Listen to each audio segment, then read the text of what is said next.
Hello, I'm Linda Austin. Thank you for joining us for the Channeled Essence of the Week for August 21st, 2011.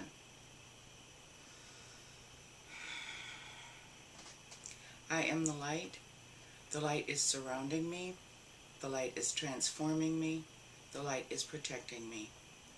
Divine love is flowing around and through me, solving and dissolving all situations for the good of all. A higher power is in charge of my life, and only good can come through me.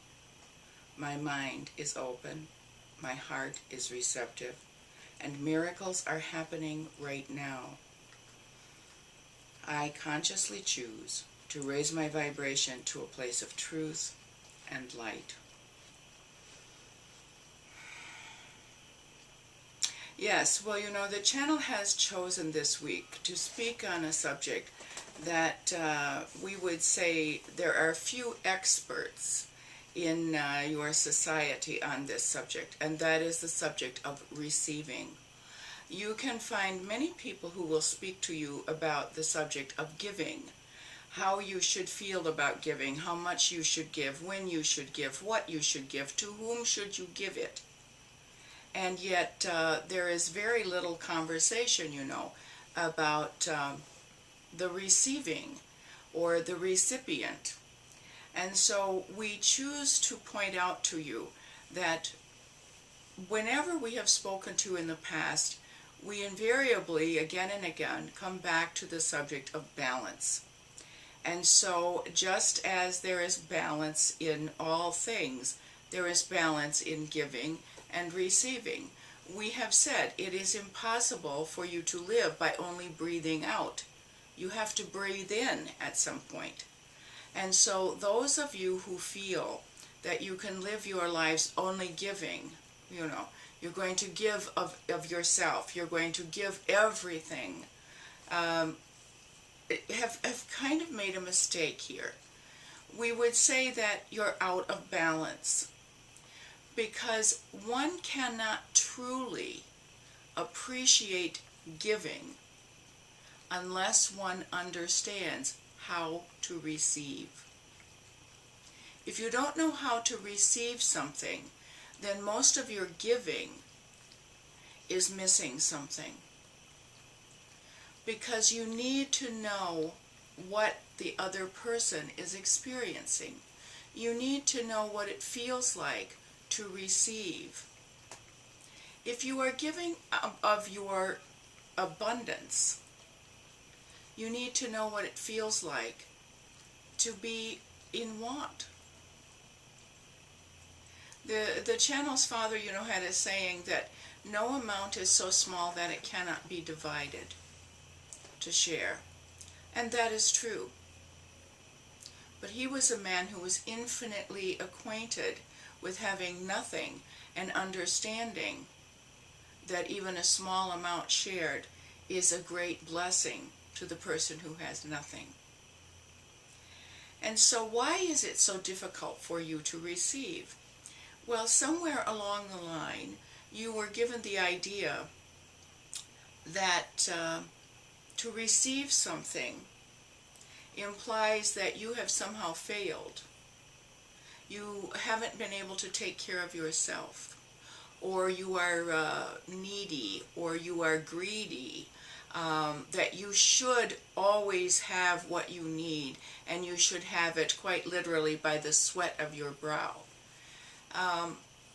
That's not how the universe was created and set up to be.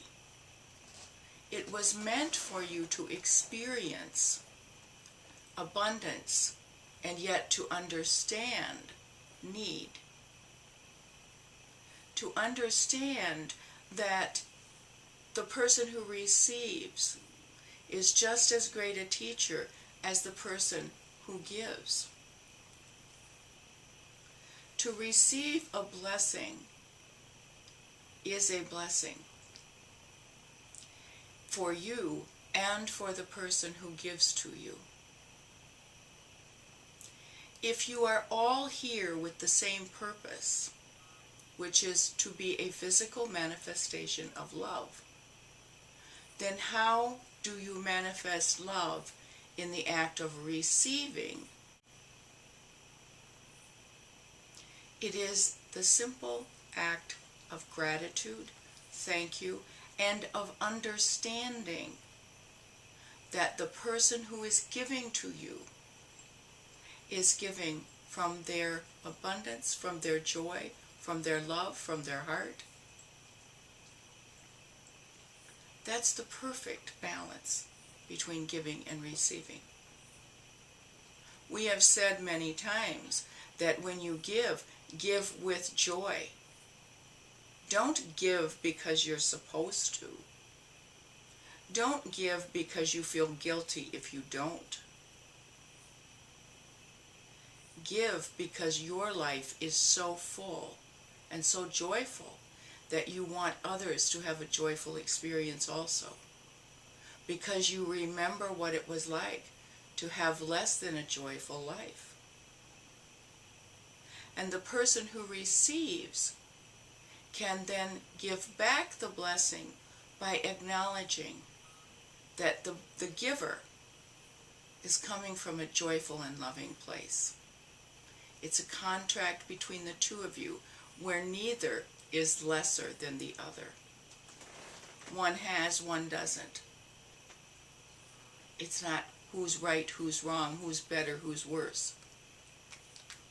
This person has a need, this person has joy. They exchange blessings. When you are dealing with the universe, it's even more important to realize that the whole universe is standing ready to share with you what you are a part of and yet you have turned your back on. You are one with everything. Therefore, everything in the universe belongs to you. You created it. You are a part of it. And when you ask for help and the universe pours abundantly into your lap, you should simply say, "Thank you. That was very nice." And understand that there was nothing unusual about that. It's an abundant universe that wants to give to you so that you can experience joy. So that you can share and spread that joy with others. The universe is not standing there waiting until you are down to your last drop of water, begging from thirst. You can ask for more when you've got a lot. You can ask for help before you even start the project. You don't have to wait until you're beaten down into the ground. Here's the important thing to remember. You're all in this together. You are one with the universe. You are one with the eternal love that created everything. And so it all belongs to you also. You're simply sharing in what you all own together. You can never be separated from it. So lighten up. Allow us to work in your lives. Allow the universe to give to you without feeling that you are somehow wrong or you have failed because you can't do it all yourself. Who in the world asked you to do it yourself? Certainly not us. We're here. You're here. It's about co-creating, coexisting, working together, and sharing what we are all one with.